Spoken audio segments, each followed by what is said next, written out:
നരഭോജി കടുവയുടെ വയറ്റിൽ രാധയുടെ വസ്ത്രവും കമ്മലും മുടിയും. പോസ്റ്റ്മോർട്ടം നടപടികൾ പൂർത്തിയായി. വയനാട് പഞ്ചാരക്കൊല്ലിയിലെ നരഭോജി കടുവയുടെ പോസ്റ്റ്മോർട്ടം നടപടികൾ പൂർത്തിയായി. മരണകാരണം കടുവയുടെ കഴുത്തിലുണ്ടായ മുറിവെന്നാണ് പോസ്റ്റ്മോർട്ടത്തിലെ പ്രാഥമിക നിഗമനം. അതേസമയം തന്നെ കടുവയുടെ വയറ്റിൽ നിന്ന് കൊല്ലപ്പെട്ട രാധയുടെ വസ്ത്രം, കമ്മൽ, മുടി എന്നിവ കണ്ടെത്തി. ഇന്ന് രാവിലെയാണ് വീടിന് സമീപത്ത് കടുവയെ ചത്ത നിലയിൽ കണ്ടെത്തിയത്. രാധയെ കൊന്ന അതേ കടുവ തന്നെയാണിതെന്ന് വനവകുപ്പ് സ്ഥിരീകരിച്ചു. കടുവയുടെ കഴുത്തിൽ ഏറ്റുമുട്ടലിൽ സംഭവിച്ച 4 മുറിവുകൾ ഉണ്ടായിരുന്നു.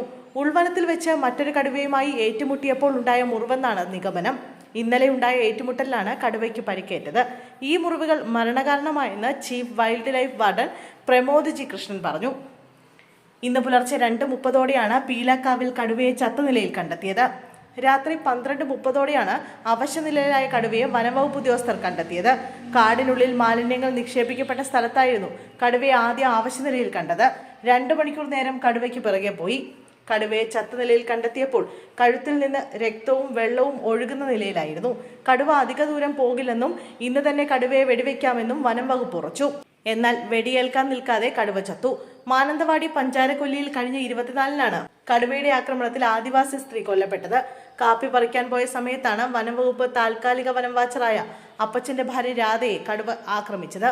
രാവിലെ 8:30ഓടെയാണ് ഇവർ കാപ്പിത്തോട്ടത്തിലേക്ക് പോയത്. സാധാരണ പരിശോധനയ്ക്കെത്തിയ തണ്ടർബോൾട്ട് സംഘമാണ് രാധയുടെ മൃതദേഹം കണ്ടെത്തിയത്. പാതി ഭക്ഷിച്ച നിലയിലായിരുന്നു മൃതദേഹം. സ്ഥലത്ത് പ്രദേശവാസികളുടെ പ്രതിഷേധം രൂക്ഷമായതോടെയാണ് നരഭോജി കടുവയെ വെടിവെച്ചു കൊല്ലാൻ ഉത്തരവിട്ടത്.